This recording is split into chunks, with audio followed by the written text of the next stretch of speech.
And you know the secret? I think a lot of people are going to be very surprised to hear this. The way you become a specialist is you put that word on your business card, Yeah. specialist.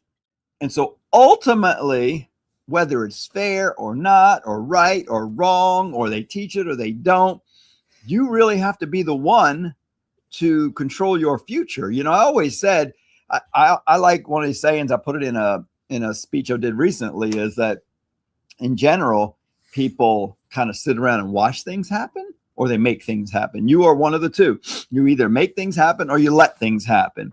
And so when you're in school, you can complain, I paid too much. The instructors aren't teaching me anything. They don't focus on men's haircuts, but you're there, you're getting the license. You have to get what you need while you're there, and scam the system in a positive way for you. You know, you got to take advantage, because yeah, you can fall through the cracks and you can try to avoid things. I have to admit, I don't do updos till this day. I made a few attempts, but I literally avoided them in school. I gave them away. I said, no, I'm not feeling good. The one I got scheduled, they were like, oh, Kathy, an old instructor's visiting today. Maybe she'll do that updo for you, Bernard, and teach the whole class. We'll make it a demo. Yeah, let's do that. Check it off. I did my updo. I think I had to do 2 before I got out of school. And both times somebody else did it for me as a teaching experience, but I got to check it off. So I got out of school, never doing an updo, and never have ever again since then. And maybe it should be like a black mark on my license. Bernard never learned updos. He should never be able to do them in the real world, you know? And that's fine. That's fair.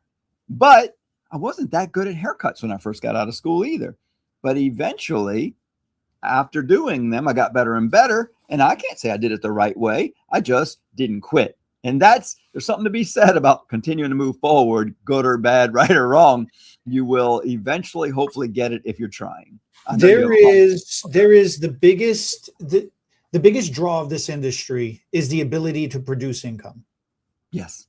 And you could produce the income at whatever level you want.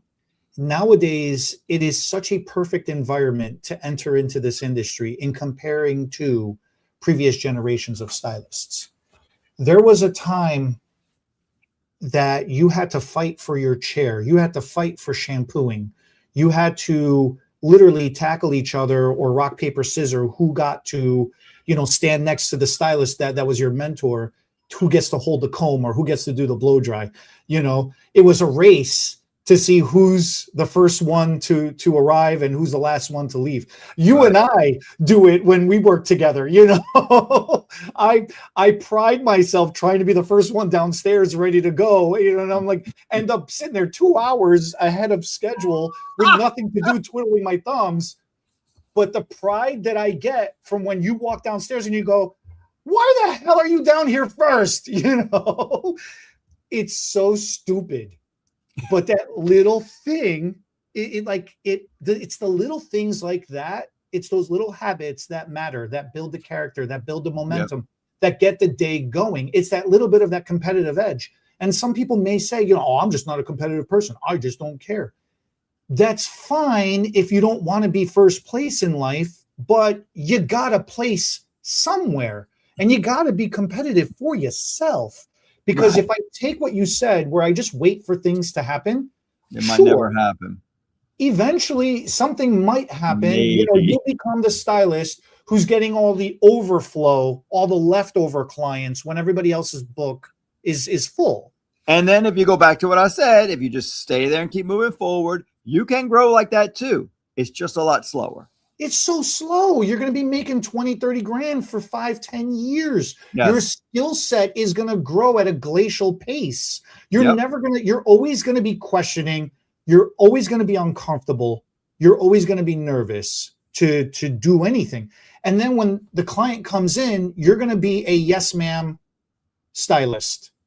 Whatever the client requests, you're going to say yes. You're going to go in the back room. You're going to try to be a copy machine. You're going to try to do whatever the client says.